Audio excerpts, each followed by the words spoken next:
जय बद्री विशाल। संपूर्ण पृथ्वी लोक में सर्वश्रेष्ठ स्थान है भारत, और भारत में सर्वश्रेष्ठ स्थान है श्री बद्री धाम, जहां पर स्वयं श्री नारायण हर पल हर घड़ी विराजमान रहते हैं। संपूर्ण सृष्टि में श्री नारायण का प्रिय स्थान और प्राणी को मोक्ष पाने का एकमात्र स्थान श्री बद्री धाम, और यहीं से एक रास्ता जाता है जहां से प्राणी शरीर के सहित स्वर्ग जा सकता है, जिसकी यात्रा सब यात्राओं से सर्वश्रेष्ठ है। और ये स्थान है स्वर्गारोहिणी, यानी कि स्वर्ग जाने का दुनिया में एकमात्र स्थान। स्वर्गारोहिणी, जहां से धर्मराज युधिष्ठिर शरीर के सहित स्वर्ग गए। अतः ये वही स्थान है जहां पर युधिष्ठिर को लेने के लिए पुष्पक विमान आया था। यहीं पर है दुनिया का सबसे पवित्र और सबसे बड़ा तीर्थ सतोपंथ सरोवर, जहां पर स्वयं त्रिदेव ब्रह्मा, विष्णु, महेश एकादशी के दिन इस पवित्र सरोवर में स्नान आदि करके तपस्या करते हैं। ये वो तपस्थली है जिसे प्राप्त करने के लिए बड़े बड़े संत मुनिजन ललायित रहते हैं। आइए अब हम आपको सतोपंथ, स्वर्गारोहिणी, चक्र तीर्थ, सहस्त्रधारा, लक्ष्मीवन, वसुधारा एवं बद्री धाम के अन्य पुण्य तीर्थों की यात्रा कराते हैं, जो कि हर प्राणी के लिए अति दुर्लभ है। ये यात्रा वो ही मनुष्य कर सकता है जिस पर भगवान की अति कृपा हो। ये स्वर्ग यात्रा सर्वप्रथम 5 पांडवों ने की थी, परंतु स्वर्गारोहिणी तक केवल धर्मराज युधिष्ठिर ही जा सके। भारत की 4 दिशाओं में 4 धाम विद्यमान हैं, जिनमें से सर्वश्रेष्ठ धाम श्री बद्री धाम को ही माना गया, क्योंकि इस धाम को शास्त्रों, वेद पुराणों ने भूवैकुंठ के नाम से जाना है। यह धाम आदि अनादि है।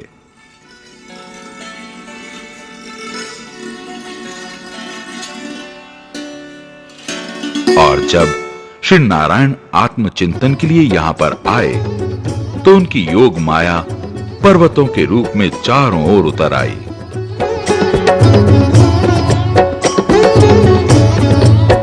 एक भैरवी चक्र आकाश में, एक भैरवी चक्र पृथ्वी के नीचे स्थित हो गया, और जहां पर स्वयं श्री नारायण विराजमान होते हैं, वो स्थान वैकुंठ बन जाता है।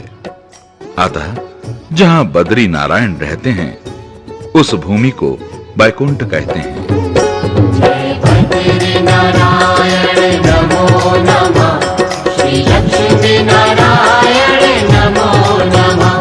जय बद्री नारायण नमो नमः, श्री लक्ष्मी नारायण नमो नमः। जहाँ बद्री नारायण रहते हैं, उस भूमि को वैकुंठ कहते हैं। जहाँ बद्री नारायण रहते हैं, उस भूमि को वैकुंठ कहते हैं। ये मोक्षदायिनी भूमि है, ये पतित पावनी भूमि है। ये मोक्षदायिनी भूमि है, ये पतित पावनी भूमि है। हम बद्री धाम के रजकण को नित्य अपने शीश पे रखते हैं। जहाँ बद्री नारायण। और तभी से बद्री धाम को भू वैकुंठ के नाम से जाना जाता है। इतना ही नहीं, बल्कि यहां पर रहने वाला हर प्राणी भी विष्णु रूप हो जाता है। इस भूमि पर रहने वाला हर जीव साधक नहीं, बल्कि सिद्ध होता है। दुनिया में किया हुआ हर पाप श्री बद्री धाम आकर धुल जाता है। नारायण की नगरी गए ये, जग कल्याणी नगरी गए ये, अलकनंदा धारणी नगरी। जहाँ पाप सभी के कटते हैं, उस भूमि को वैकुंठ कहते हैं। जहाँ पाप यात्री श्री बद्री धाम की यात्रा बस के द्वारा या अपने वाहनों के द्वारा रास्ते में सुंदर घाटियों, सुंदर रास्तों से होकर प्रकृति के सौंदर्य का आनंद लेते हुए श्री बद्री धाम पहुंचते हैं। और बद्री धाम में पहुंचकर सबसे पहले अपने पुरोहितों से मिलकर रहने की व्यवस्था करते हैं। दूसरे दिन तप्त कुंड में स्नान आदि करते हैं। ये तप्त कुंड पंचशिलाओं के मध्य है। यहाँ पर गर्म जल का कुंड है। ये गर्म जल भगवान बद्री विशाल के चरणों से आता है। भगवान का अद्भुत करिश्मा देखो, एक तरफ इतना गर्म जल कि हाथ नहीं लगाया जाता और दूसरी ओर मां अलकनंदा का इतना ठंडा जल कि हाथ डुबोया नहीं जाता। सच पूछिए, दोनों जल प्रभु के चरणों से ही निकलते हैं। यात्री यहां पर स्नान करके अपने पुरोहितों से पूजन आदि करवाते हैं। श्रीमन नारायण नारायण नारायण। यहाँ पर दान देने से अक्षय पुण्य प्राप्त होता है। विष्णु नारायण नारायण नारायण।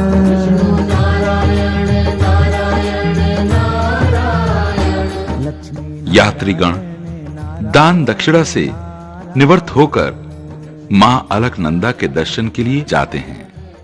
ये नारद शिला है। यहाँ पर यात्री स्नान करके प्रणाम एवं आचमन करते हैं। यहाँ पर गरुड़ शिला के नीचे भगवान बद्री विशाल के लिए चंदन घिसकर तैयार करते हैं।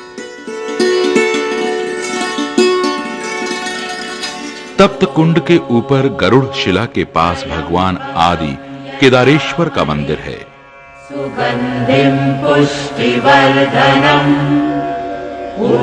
यात्री को सर्वप्रथम आदि केदारेश्वर के दर्शन करके ही श्री बद्री धाम जी के दर्शन करने चाहिए, तभी यात्रा सफल होती है।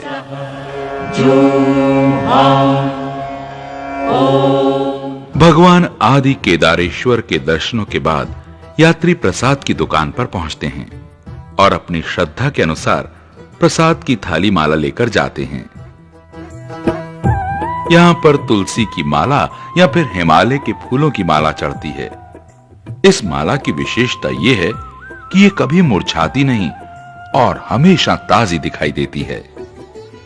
भगवान बद्री विशाल की पूजा अर्चना अभिषेक आदि का अधिकार केवल केरल के नंबूद्री परिवार के ब्राह्मण को ही होता है। ये ब्राह्मण बाल ब्रह्मचारी होते हैं, अतः ये भगवान बद्री विशाल के प्रधान पुजारी हैं। इन्हें रावल जी कहते हैं। नारायण श्री नारायण। श्री रावल जी जब भी भगवान बद्री विशाल की पूजा अर्चना या भोग लगाने के लिए जाते हैं, इन्हें उतनी ही बार स्नान करना पड़ता है। अतः जब भी रावल जी भगवान की पूजा के लिए जाते हैं, इन्हें बड़े सम्मान के साथ लेकर जाते हैं। रावल जी के सम्मान में इनके आगे एक स्वर्ण की छड़ी लेकर चलते हैं। श्री रावल जी को उस समय कोई भी नहीं छू सकता, इस बात का बड़ा ही ध्यान रखा जाता है। आइए हम भी इनके साथ चलकर भगवान के दर्शन करके आरती का आनंद लेते हैं।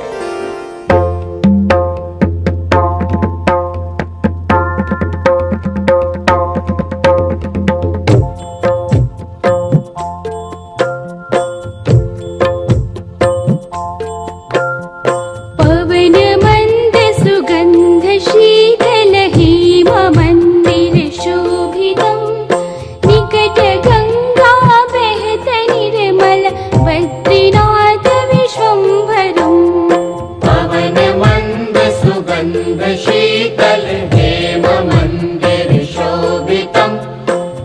निकट गंगा बहत निर्मल बद्रीनाथ विश्वम्भरम् श्री बद्रीनाथ विश्वम्भरम् शेष सुमिरन करत निश दिन धरत ध्यान महेश्वरम् वेद ब्रह्मा करत स्तुति श्री बद्रीनाथ विश्वम्भरम् शेष सुमिरन करत निश दिन धरत ध्यान महेश्वरम् वेद ब्रह्मा करत स्तुति श्री बद्रीनाथ विश्वम्भरम् श्री बद्रीनाथ विश्वम्भरम् लक्ष्मी गौरी गणेश शारद नारद मुनि उच्चारणम् योग ध्यान अपार लीला बद्रीनाथ विश्वम्भरम् शक्ति गौरी सभी यात्री भगवान बद्री विशाल के दर्शनों के बाद वापस अपने घर चले जाते हैं, जबकि बद्री धाम में अन्य कई पुण्य तीर्थ हैं जिनके दर्शन मात्र से ही यात्री धन्य हो जाता है। तो आइए अब हम आपको बद्री धाम के अन्य तीर्थों के दर्शन कराते हैं। सबसे पहले हम आपको नीलकंठ के नीचे चरण पादुका के दर्शन कराने ले चलते हैं। श्री बद्रीनाथ मंदिर की दाहिनी ओर ऋषिगंगा की तरफ 2.5 किलोमीटर की दूरी पर चरण पादुका है। एक बड़ी ही सुंदर पगडंडी आपको नीलकंठ पर्वत की ओर ले जाएगी। श्रीमन्नारायण नारायण हरि हरि।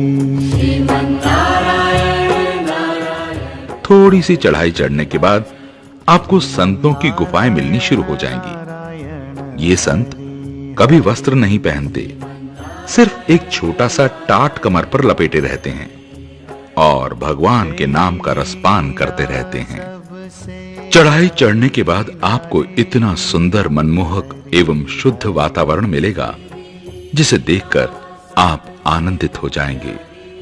चारों तरफ शांति ही शांति, प्यारे प्यारे झरने। लगता है कि यहां बैठकर भगवान का सुमिरन करने में लीन हो जाएं। इस घाटी में अनेक कुटिया गुफाएं हैं जहां पर साधु महात्मा तपस्या में लीन हैं। यहीं सामने ही शिला पर भगवान के चरण चिन्ह हैं। यहीं से ऊपर 6-7 किलोमीटर की दूरी पर नीलकंठ पर्वत की जड़ में ब्रह्म कमल होते हैं। ये वही ब्रह्म कमल हैं जिन्हें लेने के लिए भीम जी आए थे। पुराणों में लिखा है कि श्रावण मास में भगवान शिव को 100 फूल सोने के चढ़ाओ या फिर एक ब्रह्म कमल चढ़ाओ, दोनों एक बराबर हैं। चरण पादुका के पास ही एक बहुत सुंदर एवं अद्भुत गुफा है जो अंदर से बहुत ही गहरी है। भीतर अंधेरा है इसलिए दिखाई नहीं देता। ओम नमः शिवाय। ये गुफा आधुनिक है। ये भारती बाबा जी 12 महीने श्री बद्री धाम में ही रहते हैं। सामने ऋषिगंगा के पास एक शिला है। इस शिला को लीला ढुंग के नाम से जाना जाता है। यहां पर भगवान नारायण ने बालक बनकर लीला रची थी, इसलिए इस शिला को लीला ढुंग के नाम से जाना जाता है। यहीं पर बामणी गांव है और गांव के ऊपर ये छोटा सा मंदिर उर्वशी मंदिर है। इस उर्वशी देवी को श्री नारायण ने अपनी जंघा से उत्पन्न किया था। ये नर पर्वत है जहां पर नर ने तपस्या की थी।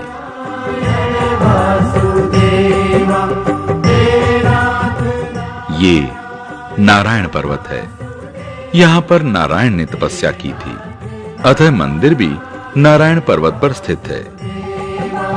बसा हिमालय पर उत्तर में पावन बद्रीनाथ, नारायण ने यही तपस्या की थी नर के साथ। नर नारायण भगवान के 24 अवतारों में से चौथे अवतार हैं और ये अवतार जन कल्याण हेतु तपस्वी का रूप धरकर आए। अतः द्वापर में यही नर और नारायण श्री कृष्ण और अर्जुन बनकर आए। प्रिय भक्तों, अब हम आपको एक दिव्य तीर्थ के दर्शन कराते हैं। यह तीर्थ ब्रह्म कपाल के नाम से जाना जाता है। यहां पर यात्री अपने पितरों को तर्पण व पिंडदान करते हैं। यहां पर पिंडदान करने से 7 पीढ़ियों तक के पितृ तृप्त हो जाते हैं। अतः यहां पर पिंड प्रदान करने के बाद मनुष्य को फिर कभी पिंडदान नहीं करना पड़ता। इस तीर्थ की कथा इस प्रकार है। जब भगवान शिव ने ब्रह्मा जी का 5वां शीश काट दिया था, तो भगवान शिव को ब्रह्म हत्या का पाप लग गया था और ब्रह्मा जी का शीश शिव के हाथों पर चिपक गया। अतः भगवान शिव ने इस पाप से मुक्त होने के लिए अनेकों उपाय किए, नाना प्रकार के तीर्थों पर गए, परंतु भगवान शिव ना तो ब्रह्म हत्या से मुक्त हुए, ना ही उनके हाथों से ब्रह्मा जी का शीश छूटा। भक्तों, अंत में भगवान शिव बद्री धाम में ब्रह्म कुंड के पास गए तो अचानक एक घटना घटी। यहां पर आते ही भगवान शिव के हाथों से ब्रह्मा जी का शीश छूट गया और भगवान शिव ब्रह्म हत्या से भी मुक्त हो गए। तब भगवान शिव ने कहा, यह दुनिया का सर्वश्रेष्ठ स्थान है। जो भी प्राणी यहां पर अपने पितरों को पिंड दान करेगा, उसकी 7 पीढ़ियों को भी मोक्ष प्राप्त हो जाएगा। अतः यहां पर पिंडदान करने के बाद मनुष्य को दोबारा अपने पितरों को पिंडदान नहीं देना पड़ता। इसलिए यात्री यहां आकर अपने पितरों को पिंडदान जरूर करते हैं। अब हम आपको लेकर चलते हैं बद्री धाम से 3 किलोमीटर की दूरी पर माणा गांव।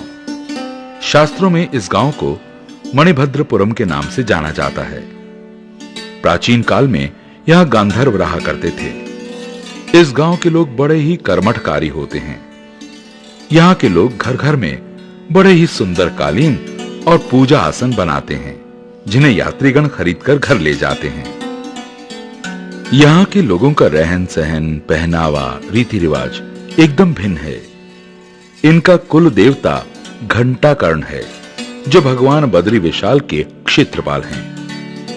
माणा गांव के पास ही गणेश गुफा है। यात्री यहां पर दर्शन हेतु आते हैं। यहां की कथा इस प्रकार है। भगवान वेद व्यास जी को पुराण लिखने के लिए एक अच्छा लेखक चाहिए था, तो उन्होंने ब्रह्मा जी की स्तुति की। तो ब्रह्मा जी ने वेद व्यास जी को गणेश जी का आह्वान करने को कहा। तो वेद व्यास जी ने गणेश जी का आह्वान किया तो गणेश जी प्रकट हुए। अतः वेद व्यास जी के अनुरोध प्रार्थना करने पर श्री गणेश जी वेद व्यास जी के लेखक बने। भक्तों, ये वही स्थान है जहां पर गणेश जी ने पुराणों का लेखन किया। अतः तब से ये स्थान गणेश गुफा के नाम से जाना जाता है। गणेश गुफा के थोड़ा ऊपर जाएंगे तो आप पाएंगे व्यास गुफा। व्यास गुफा के ऊपर एक बहुत बड़ी शिला है। इस शिला का आकार पत्राकार है। यही वो स्थान है जहां पर वेद व्यास जी ने 18 पुराणों की रचना की थी। यहीं पर देवर्षि नारद के कहने पर वेद व्यास जी ने श्रीमद् भागवत महापुराण की रचना की थी। तभी से श्री बद्री धाम को भागवत महापुराण की जन्मभूमि भी कहते हैं। इसलिए बद्री धाम में बड़े बड़े संत, महात्मा, ज्ञानी, महापुरुष यहाँ आकर भागवत करते हैं। शास्त्रों में लिखा है कि वैकुंठ धाम में एक घड़ी भागवत कथा सुनना 60,000 वर्ष तपस्या करने से भी कहीं ज्यादा पुण्य माना गया है। इसीलिए श्री बद्री धाम में भक्तजन भागवत कथा बहुत ही तन्मय होकर सुनते हैं। हरे रामा रामा रामा हरे हरे हरे रामा हरे रामा रामा। व्यास गुफा के दाहिनी ओर नीचे उतरने पर मां सरस्वती के साक्षात दर्शन केवल यहीं पर होते हैं। अन्य जगह मां सरस्वती अदृश्य रूप में रहती है। जो भी प्राणी मां सरस्वती में स्नान, ध्यान, पूजा आदि करते हैं, उनके कुल में कभी कोई अज्ञानी नहीं होता। सरस्वती नदी का प्रवाह इतना तीव्र है कि यात्री देखकर एक बार डर ही जाता है। जब 5 पांडव स्वर्ग गए थे तो यहीं से गए थे। नदी के प्रवाह को देखकर द्रौपदी डर गई थी, अतः नदी को पार नहीं कर पाई। ये देखकर भीम ने एक विशाल शिला को उठाकर दोनों पर्वतों के मध्य रख दिया, अतः द्रौपदी उस शिला के ऊपर से होकर पार हो गई। तब से इस शिला को भीम शिला के नाम से जाना जाता है। इसी के ऊपर जाकर रास्ते में एक कुलदेवी का मंदिर आता है। शास्त्रों के अनुसार द्रौपदी इसी मंदिर तक ही जा सकी और इसी स्थान पर अपना शरीर त्याग दिया था, और तब से यहां पर देवी के रूप में पूजी जाती हैं। भक्तों, यात्री दिन भर इन तीर्थों के दर्शन करता है, अतः संध्या के समय बद्री धाम पहुंचकर मां अलकनंदा की दिव्य आरती में शामिल होता है।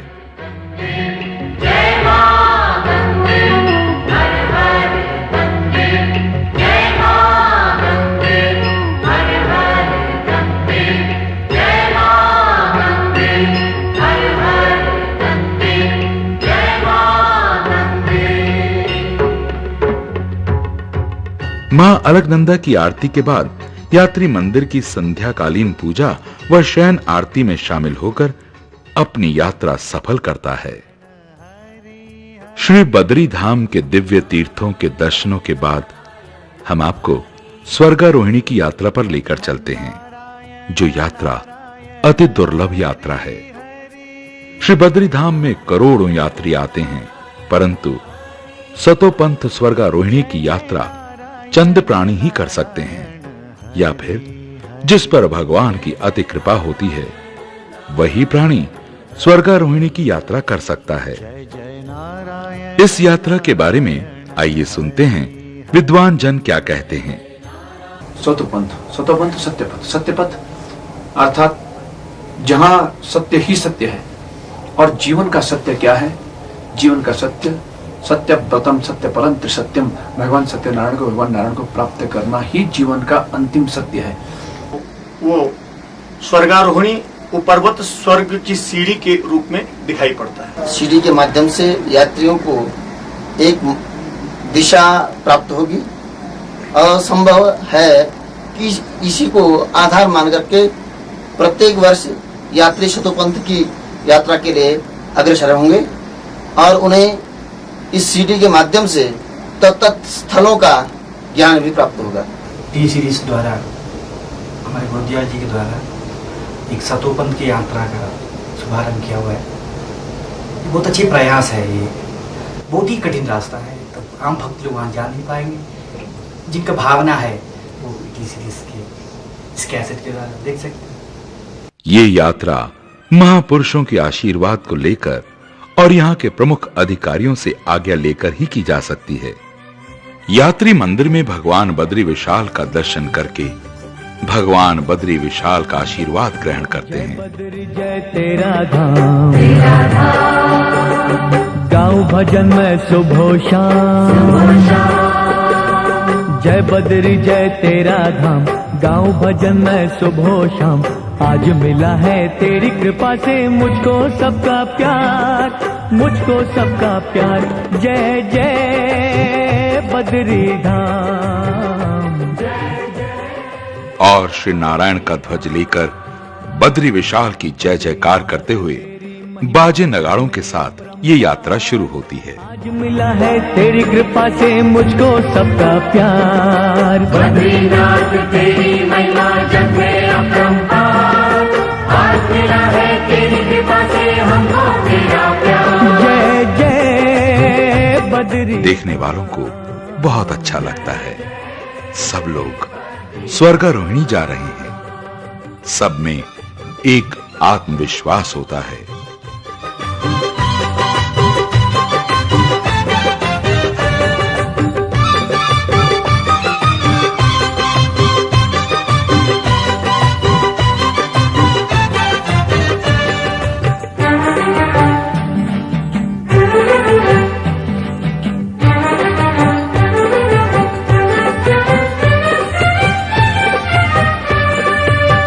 चारों धाम में तेरे धाम का नाम है ऊंचा ईश्वर।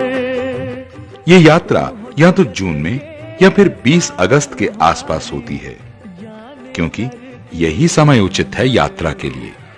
तेरी धरा पे भक्तों को मुक्ति मिलती है अविराम, मिलती है अविराम। जय जय बद्री धाम, जय जय बद्री धाम। बद्रीनाथ तेरी महिमा जग में अपरंपार, आज मिला है तेरी कृपा से हमको तेरा प्यार। जय जय बद्री धाम, जय जय बद्री धाम।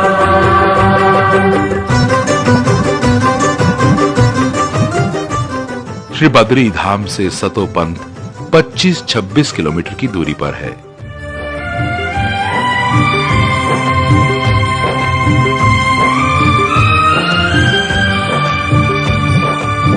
तूने सदा निज भक्तों को अपनाया हर मुश्किल में, आज मुझे अपनों से मिलाकर भर दी खुशियां दिल में। प्राण रहेंगे जब तक तन में लूंगा तेरा नाम, लूंगा तेरा नाम। जय जय बद्री धाम, जय जय बद्री धाम। बद्रीनाथ तेरी महिमा जग में अपरंपार, आज मिला है तेरी कृपा से हमको तेरा प्यार। जय जय बद्री धाम, जय जय बद्री धाम। बद्रीनाथ तेरी महिमा जग में अपरंपार, आज मिला है तेरी कृपा से मुझको सबका प्यार। बद्रीनाथ तेरी महिमा जग में अपरंपार, आज मिला है तेरी कृपा से हमको तेरा प्यार। जय जय बद्री धाम, जय जय बद्री धाम।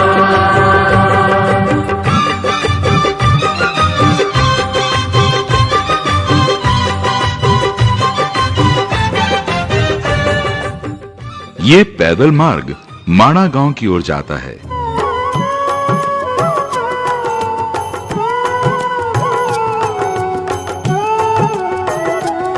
दो किलोमीटर बाद एक शिला पर नाग नागिन का जोड़ा है।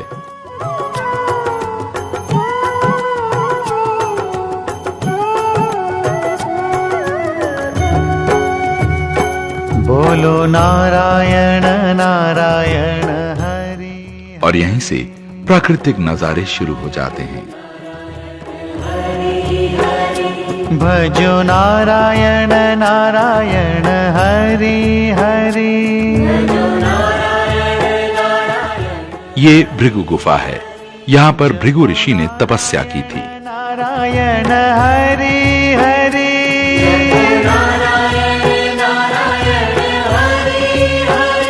सत्य नारायण नारायण हरि हरि।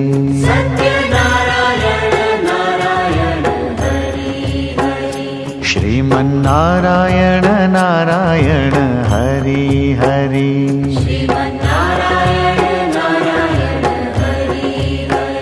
श्रीमन्नारायण नारायण हरि हरि।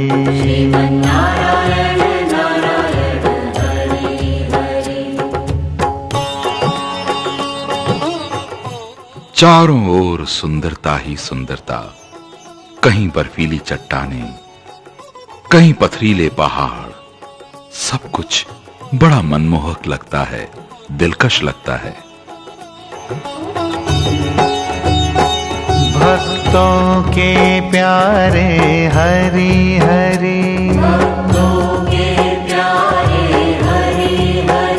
आधार हमारे हरि हरि। तन मन में बसे हैं हरि हरि। कण कण में बसे हैं हरि हरि। 3 किलोमीटर की दूरी पर माता मूर्ति का मंदिर है। माता मूर्ति धर्म की पत्नी है और भगवान श्री नर नारायण की माता है। यहां वर्ष में एक बार बहुत बड़ा मेला लगता है। भगवान श्री नर नारायण 52 द्वादशी के दिन यहां अपनी माता के पास आते हैं और भोजन पाते हैं। यात्री यहां पर पूजा अर्चना करके मां का आशीर्वाद लेकर चल पड़ते हैं। दुर्गे सुख करनी नमो नमो अम्बे दुख हरनी निरंकार है ज्योति तुम्हारी तीनों लोक फैली उजियारी शश ललाट मुख महा। थोड़ी ही दूर पर पगडंडी प्रारंभ हो जाती है।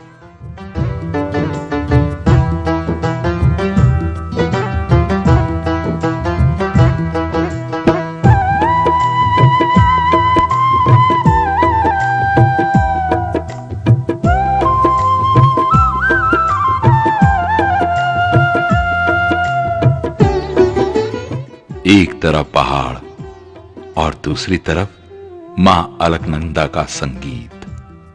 पगडंडी बहुत छोटी है, एक साथ 2 व्यक्ति नहीं चल सकते। सब यात्रियों के पास पिट्ठू बैग होना जरूरी है। इसमें यात्री अपने पास पानी की बोतल, बिस्किट, चने, बादाम, काजू, दवाइयां रखता है और ये सामान यात्रा में जरूरी भी है। अन्य सामान जैसे टेंट, तिरपाल, स्लीपिंग बैग, खाने पीने के सामान, स्टोव, मिट्टी का तेल, टॉर्च, छोटा गैस सिलेंडर इत्यादि, ये सब सामान के लिए कुली यानी पोर्टर करना आवश्यक है। इस यात्रा में वही पोर्टर जा सकता है जो पहले भी गया हो। हर कोई पोर्टर भी यहां नहीं जा सकता और इस यात्रा में गाइड लेना भी अति आवश्यक है। इस यात्रा में हम सब 32 यात्री हैं। देखते हैं इनमें से कितने यात्री स्वर्गारोहिणी तक जा सकते हैं। जय जय श्रीमन नारायण बद्री नारायण नारायण। जय जय श्रीमन नारायण। प्राकृतिक सौंदर्य का आनंद लेते हुए हम पहुंच गए हैं आनंदवन। निस्संदेह ये आनंदवन है। चारों ओर लहराते हुए हजारों फूलों के बड़े बड़े पौधे, नाना प्रकार के पुष्प, भीनी भीनी सुगंध का इन फूलों के बीच में से होकर गुजरना बहुत ही मनलुभावना है। सृष्टि दाता नारायण भाग्य विधाता नारायण।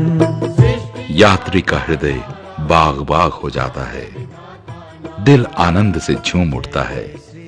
शायद इसलिए इस जगह का नाम आनंदवन रखा गया होगा। ये दृश्य आदमी के हृदय को स्पर्श कर जाता है। मुक्ति मिलेगी भक्ति मिलेगी भजले प्राणी नारायण। मुक्ति मिलेगी भक्ति मिलेगी भजले प्राणी नारायण। जय जय श्रीमन नारायण बद्री नारायण नारायण। आनंदवन के पश्चात एक जगह ग्लेशियर आता है। ऊपर ग्लेशियर, नीचे से अलकनंदा का पहाड़ी जोश देखकर कुछ डर भी लगता है।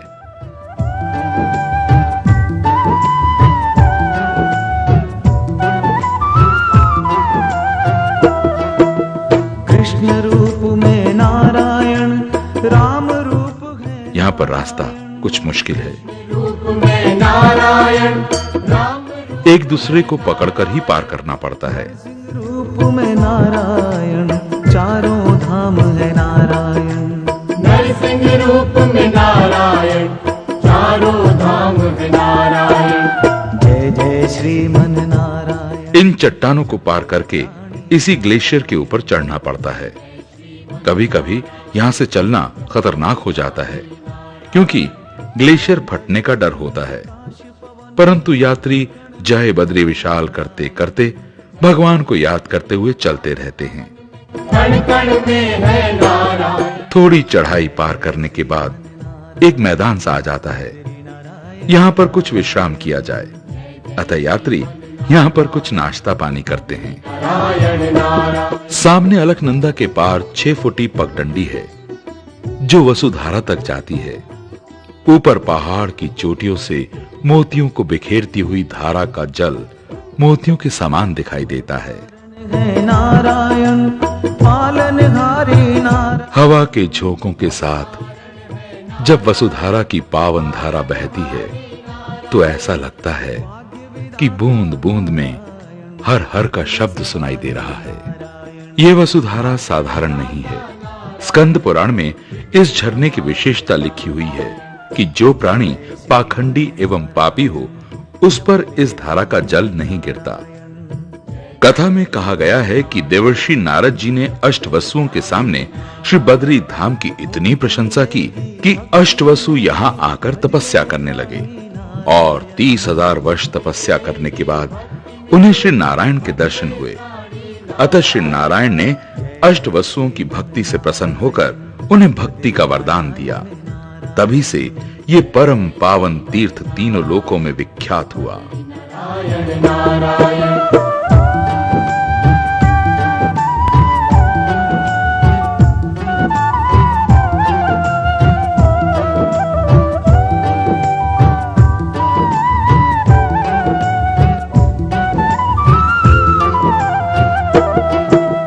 तीन लोक में नारायण, तीनों देव है नारायण।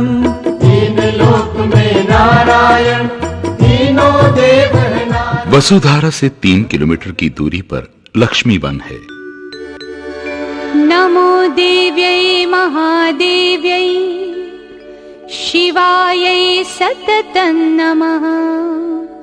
नमः प्रकृत्यै भद्रायै नियता प्रणता स्मता। बहुत बड़ा खुला सा मैदान, आरामदायक घास। ये घास कम से कम 1.5 फुट लंबी घास होती है। विष्णु माएति शब्दिता नमस्तस्यै नमस्तस्यै। बहुत ही सुंदर एवं पवित्र वातावरण, ठंडी ठंडी हवाएं चल रही हैं। ऐसे स्थान पर मन स्वयं प्रभु के चरणों में लग जाता है। आपने देखा होगा कि बद्री धाम में एक भी वृक्ष नहीं है और यहाँ पर इतनी ऊंचाई में इतने अनगिनत विशाल भोजपत्र के वृक्ष मिलेंगे कि विश्वास ही नहीं होता। पूर्व काल में ऋषि मुनि इन भोजपत्रों की छाल निकालकर उन पर पुराण लिखते थे। मां लक्ष्मी जी प्रकृति का रूप बनकर यहाँ पर वास करती हैं। भक्तों, जब 5 पांडव स्वर्ग की ओर अपनी यात्रा कर रहे थे तो नकुल लक्ष्मी वन तक ही जा सका और यहीं पर नकुल ने अपना शरीर त्याग दिया था। नमस्तस्यै नमस्ते। यहाँ का मौसम कभी भी बिगड़ सकता है और शाम को तो अक्सर बारिश होती है। सर्वभूतेषु बुद्धिरूपेण संस्थिता। यात्री स्वर्गारोहिणी यात्रा का पहला विश्राम लक्ष्मी वन में ही करते हैं। नमो नमः। आसपास छोटी छोटी गुफाएं हैं। ज्यादा यात्री हो तो चट्टानों की ओट में तिरपाल लगाकर गुजारा कर लेते हैं। इस यात्रा में यात्री को अपने साथ टेंट ले जाना अति आवश्यक है। दूसरे दिन सुबह सुबह यात्री ओम नमो नारायण का जाप करते हुए अपनी यात्रा प्रारंभ कर देते हैं। कुछ यात्री यहीं से वापस लौट जाते हैं।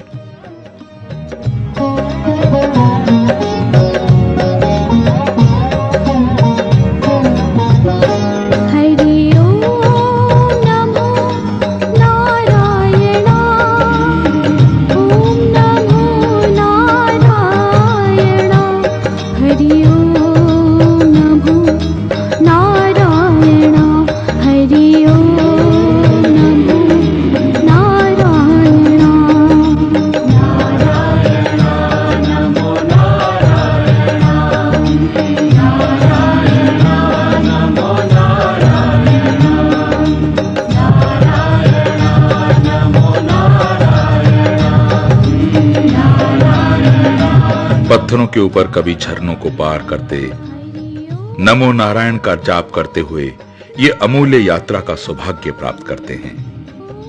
यहां पर जो यात्री नंगे पांव यात्रा करता है उसे एक कदम से एक अश्वमेघ यज्ञ का फल प्राप्त होता है।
कहीं कहीं पर गुफाएं भी नजर आती हैं। चारों ओर बहुत ही खूबसूरत प्राकृतिक सौंदर्य देखने को प्राप्त होता है और यात्री इन सब को प्रणाम करते हुए नारायण नाम जपते रहते हैं। श्रीमन नारायण नारायण हरि हरि, श्रीमन नारायण नारायण हरि हरि, श्रीमन नारायण नारायण हरि हरि, श्रीमन नारायण। यहीं से सामने एक पहाड़ दिखाई देता है। इस पहाड़ से दो घाटियां नजर आती हैं। इसमें से एक घाटी का रास्ता अलकापुरी को जाता है और दूसरी घाटी का रास्ता सतोपंथ स्वर्गारोहिणी जाता है।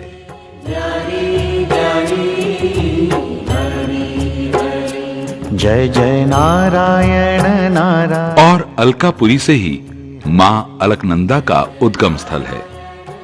ग्लेशियर के बीच से मां अलकनंदा निकलती है।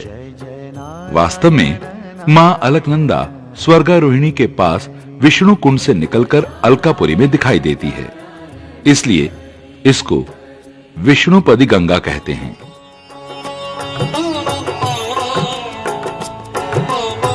यात्रा में कभी-कभी टीम का मुखिया सबको पुकारता चलता है, कोई रास्ता भटक ना जाए या फिर कोई पीछे ना रह जाए।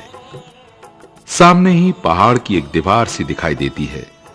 इस दीवार नुमा पहाड़ पर हजारों झरने दिखाई देंगे, जिन्हें देखकर यात्री अपनी थकान भूल जाता है, प्रभु की अपार माया के दर्शन करता है। ऐसा मनमोहक दृश्य शायद ही कहीं संसार में देखने को मिले। इन दृश्यों को देखकर यात्री गदगद हो जाता है। अतः इस स्थान को सहस्त्रधारा के नाम से जाना जाता है। नारायण हरि हरि, भक्तजनों, 5 पांडवों में से सहदेव इस स्थान तक ही आ सका था और सहस्त्रधारा के पास सहदेव ने अपना शरीर छोड़ दिया था। जय जय नारायण नारायण। इस यात्रा में यात्रियों को कुछ कुत्ते अवश्य मिलते हैं, परंतु 2 कुत्ते ऐसे होते हैं जो यात्रियों के साथ चलते हैं और यात्रियों को सतोपंथ तक छोड़कर आते हैं। बड़े आश्चर्य की बात है, जब 5 पांडव स्वर्ग गए तो उन्हें भी रास्ते में एक स्वांग मिला था। ये स्वांग साधारण नहीं था, बल्कि युधिष्ठिर की परीक्षा लेने के लिए स्वांग के भेष में स्वयं धर्मराज थे। स्वर्गारोहिणी की यात्रा में युधिष्ठिर के 4 भाई और पत्नी ने उनका साथ छोड़ दिया था, परंतु स्वांग उनके साथ साथ चलता रहा। कोई भी यात्री यदि स्वर्गारोहिणी चाहता है तो उनको आज भी ये स्वांग मिल जाते हैं और आपको स्वर्गारोहिणी तक छोड़कर आते हैं। इनको देखकर लगता है कि ये सदियों से रीत चली आई है कि जो भी सत्य पथ के मार्ग पर चले तो धर्म उनके साथ आज भी है। सहस्त्रधारा को पार करके एक तलवार नुमा पहाड़ी पर चलना पड़ता है। हरि हरि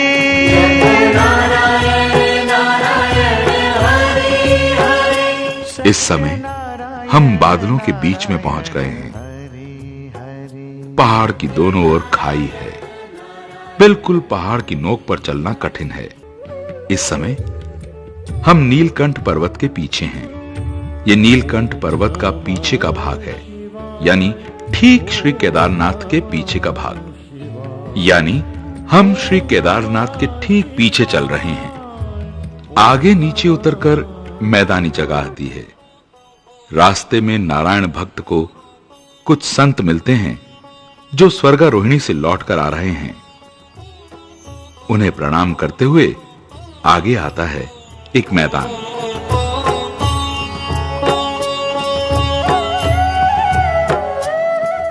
बड़ा ही सुंदर, चारों ओर पानी, जलधाराएं, लाल लाल फूलों के बीच बैठने का मन होता है। श्रीमन्नारायण नारायण हरि हरि। यहाँ पर यात्री पंच स्नान आदि करके चाय पीते हैं और कुछ भक्ति में लीन हो जाते हैं। नारायण नारायण हरि हरि। यहाँ पर एकाग्र चित्त होकर भगवान का जाप करो तो श्री नारायण की छवि हृदय में उतर आती है। लगता है भगवान बद्री विशाल से साक्षात्कार हो रहा है। ये सब अनुभव की बातें हैं। केदार खंड में लिखा है कि घर में प्राणी 1,00,000 माला जाप करे और सतोपंथ में 1 माला जाप करे, एक ही बराबर है। फिर क्यों ना हम भी भक्ति में लीन होकर अपनी यात्रा को सफल करें। और अब हम अष्टाक्षरी मंत्र का जाप करते हुए चक्र तीर्थ की ओर चलते हैं।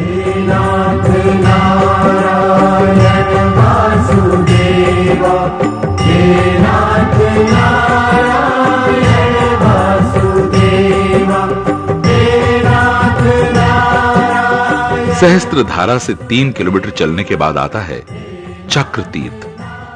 बहुत बड़ा मैदान, गोला आकार का, सूखे तालाब की तरह दिखाई देता है।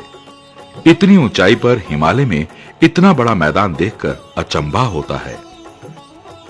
भक्तों, 5 पांडव जब स्वर्गारोहिणी की ओर जा रहे थे तो वीर अर्जुन चक्र तीर्थ तक ही आ सका था और यहीं पर अर्जुन ने अपना शरीर त्याग दिया था।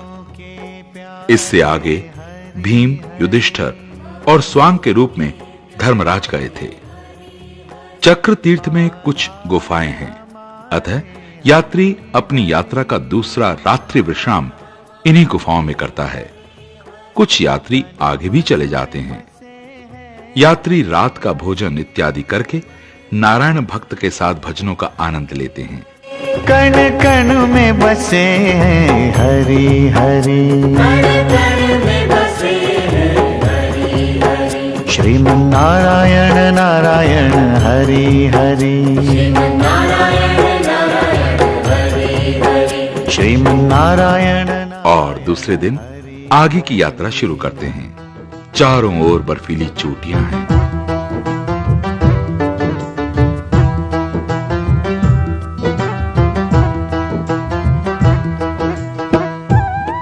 अब तो बादल भी नीचे रह गए। हम बादलों के ऊपर पहुंच गए। बड़ा ही अच्छा लग रहा है। चक्र तीर्थ से आगे ये चढ़ाई बहुत ही कठिन है। ऑक्सीजन की भी कमी हो जाती है। हम इस समय लगभग 14,000 फीट की ऊंचाई पर हैं। श्री नारायण नारायण बद्री नारायण नारायण। इस चोटी से सामने सतोपंथ टॉप दिखाई देता है। नारायण श्री नारायण लक्ष्मी नारायण नारायण नारायण। और कुछ हिस्सा स्वर्गारोहिणी का। नारायण नारायण श्री नारायण सृष्टि दाता नारायण नारायण श्री नारायण। इस चोटी के बाद रास्ता और कठिन हो जाता है। नारायण जपले प्राणी नारायण। जय जय प्राणी नारायण। मुक्ति मिलेगी भक्ति मिलेगी भजले प्राणी नारायण। मुक्ति मिलेगी भक्ति मिलेगी भजले प्राणी नारायण। चारों ओर बड़े बड़े पत्थर, बड़ी बड़ी चट्टानों को पार करना पड़ता है। एक चोटी से दूसरी चोटी पर जाना पड़ता है नारायण नारायण। और इस चोटी पर कुछ संत आ रहे हैं। शायद स्वामी नारायण वाले महाराज हैं। ये माताजी भी सतो पंथ तक होकर आ रही हैं। इनको सतो पंथ के दर्शन से इतना आनंद मिला कि अपने आप को प्रभु चरणों में लगाकर धन्य हो गई हैं। वो देख के कितना रोया कि अभी हमको कुछ पता नहीं कि मैं वो सतोपन देख के कितना रोया। मन नहीं लगता है जाने का। ये तीर्थ है ही ऐसा जिसके दर्शन से प्राणी की आंखों से भक्ति रस की गंगा बहने लगती है। चक्र तीर्थ से सतो पंथ तक 3 किलोमीटर का रास्ता यात्री की कठिन परीक्षा ले लेता है। ये रास्ता साधारण नहीं बल्कि हमको ग्लेशियरों के ऊपर चलना पड़ता है। नीचे पानी बहता है, ऊपर 20-30 फीट का ग्लेशियर और ग्लेशियर के ऊपर बड़े बड़े पत्थर चट्टानें पार करनी पड़ती हैं। इन पर पांव संभल कर रखना पड़ता है। नारायण नारायण। यह रास्ता नहीं बल्कि यात्री को एक स्थान पर खड़े होकर सामने रास्ते का चिन्ह देखना पड़ता है। यह चिन्ह एक पत्थर के ऊपर दूसरा पत्थर रखकर बनाया जाता है। इस प्रकार यात्री इन चिन्हों को देखकर रास्ते का अनुमान लगाकर चलता है। एक चोटी पर पहुंचकर सामने अलकापुरी का टॉप दिखाई देता है। ये कुबेर का मुकुट है। यही वो जगह है जहां से रावण अपने भाई कुबेर से पुष्पक विमान जीतकर ले गया था। यहीं पर कुबेर के भंडार हैं। यहीं से तिरुपति बालाजी ने पद्मावती से शादी करने के लिए कुबेर से कर्जा लिया था। चारों धाम है नारायण। 3 किलोमीटर की कठिन यात्रा के बाद सामने ही त्रिकोण रूप में एक बहुत ही सुंदर तालाब दिखाई देता है। जब यात्री सतोपंथ के दर्शन करता है तो ऐसा लगता है मानो कंगाल को खजाना मिल गया हो, जैसे तपस्वी के सामने मूर्तिमय सिद्धि स्वयं आकर खड़ी हो गई हो। इतना स्वच्छ कांच के समान हरे रंग का जल, यात्री का हृदय सतोपंथ के दर्शन करके भक्ति से ओतप्रोत हो जाता है। यह स्थान दुनिया में एक ऐसा स्थान है कि प्राणी यहां पर आने के बाद संसार में वापस जाने की इच्छा नहीं रखता।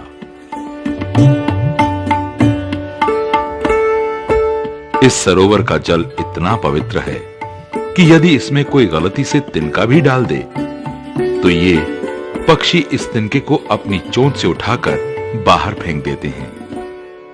यहां के पक्षी भी सात्विक भाव के ही मिलेंगे। ये पक्षी और कहीं नहीं मिलते। यहीं पर आसपास में ही गुफाएं हैं। यात्री इन्हीं गुफाओं में आकर ठहरते हैं या फिर टेंट लगाकर अपनी ठहरने की व्यवस्था करते हैं। ऋषि मुनि संत यहीं पर इन गुफाओं में रहकर सिद्धियां प्राप्त करते हैं। स्कंद पुराण में लिखा है, एकादशी के दिन यहां साक्षात ब्रह्मा विष्णु महेश तीनों देव सतोपंथ सरोवर में स्नान आदि करके तपस्या करने आते हैं। सतोपंथ के दर्शन पूजा स्तुति करने से क्या फल प्राप्त होता है ये स्वयं ब्रह्मा जी भी नहीं कह सकते, तो फिर हम क्या कहें। यात्री सिर्फ यहीं तक ही जाते हैं। और 5 पांडवों में से भीम सतोपंथ तक ही जा सका और यहीं सतोपंथ में अपना शरीर त्याग दिया। यात्री भी सतोपंथ में स्नान करके तपस्या करते हैं। कोई कोई तो अपने ठाकुर जी को स्नान कराकर पूजा करता है।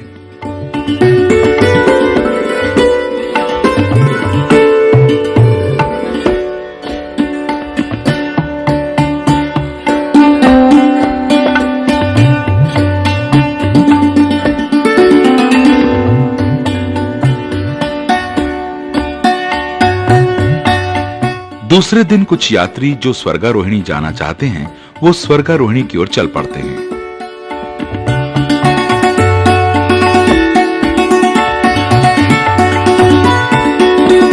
अब रास्ता और भी कठिन है।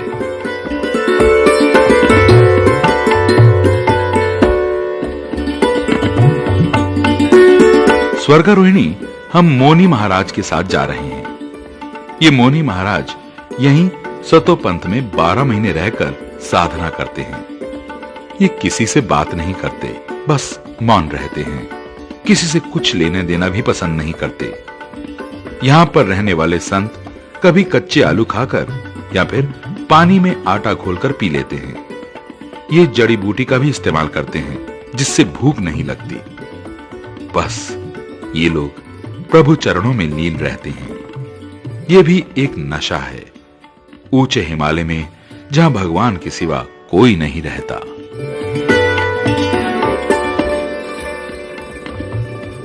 तलवार की धार जैसी पहाड़ी पर चलना पड़ रहा है। दूर चोटी पर पहुंचना है।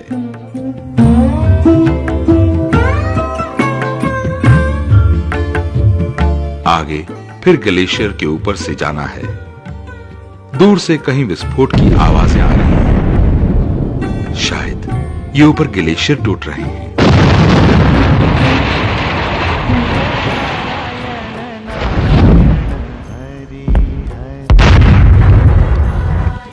यात्री तो श्री नारायण का जाप करते हुए चलते ही रहते हैं। जय जय नारायण नारायण हरि हरि।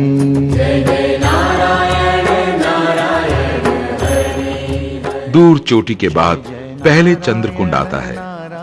यहाँ पर चंद्रमा ने 88,000 वर्ष तक अष्टाक्षरी मंत्र से जाप करके श्री नारायण से नक्षत्रों के राजा होने का वर मांगा था। इस कुंड का जल चंद्रमा की तरह ही घटता बढ़ता रहता है और हम अमावस्या के एक दिन पहले यहां पर आए हैं, इसलिए यहां पर जल बहुत कम है। कल पूरा सूख जाएगा। पूर्णमासी के दिन ये चंद्र कुंड पूरे जल से भरा होता है।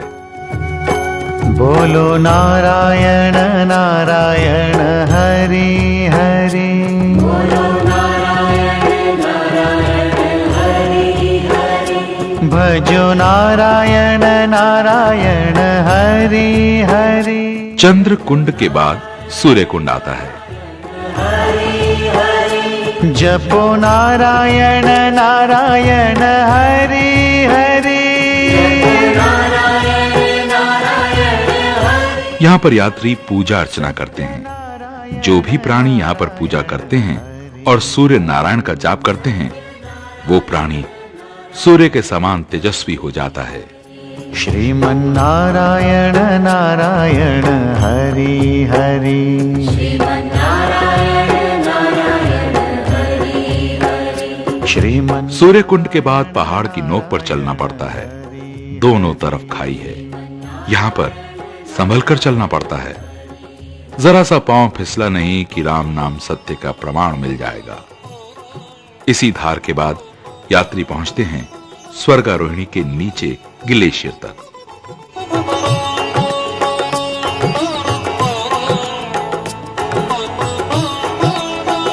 यहां पहुंचकर प्राणी धन्य हो जाता है। इसी के ऊपर स्वर्गारोहिणी है। यहीं पर 3 सीढ़ियां दिखाई देती हैं। कहते हैं कि कुल 7 सीढ़ियां हैं, परंतु बादलों के कारण हमें कम ही दिखाई दे रही हैं। यही वो स्थान है जहां पर धर्मराज युधिष्ठिर और स्वांग के रूप में स्वयं धर्मराज गए थे। हरि हरि। जब युधिष्ठिर को लेने के लिए विमान आया तो दूतों ने युधिष्ठिर को आदर से विमान में बैठने को कहा। श्रीमन नारायण नारायण हरि। तो युधिष्ठिर बोले, रास्ते में मेरे भाई एक एक करके मेरा साथ छोड़ते गए, परंतु सिर्फ यही एक स्वांग है जिसने मेरा साथ यहां तक दिया। इसका मतलब मेरे ज्यादा पुण्य इस स्वांग ने किए हैं।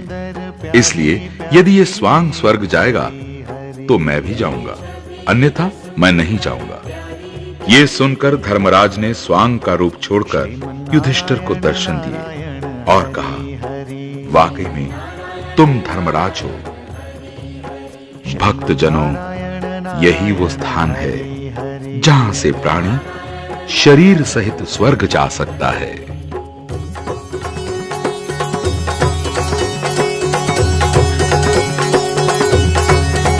श्रीमन्नारायण नारायण हरि हरि,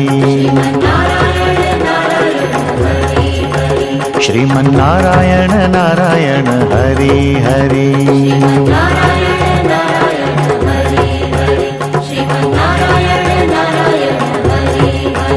हम आए शरण तिहारी हरि हरि हरि, हम आए शरण तिहारी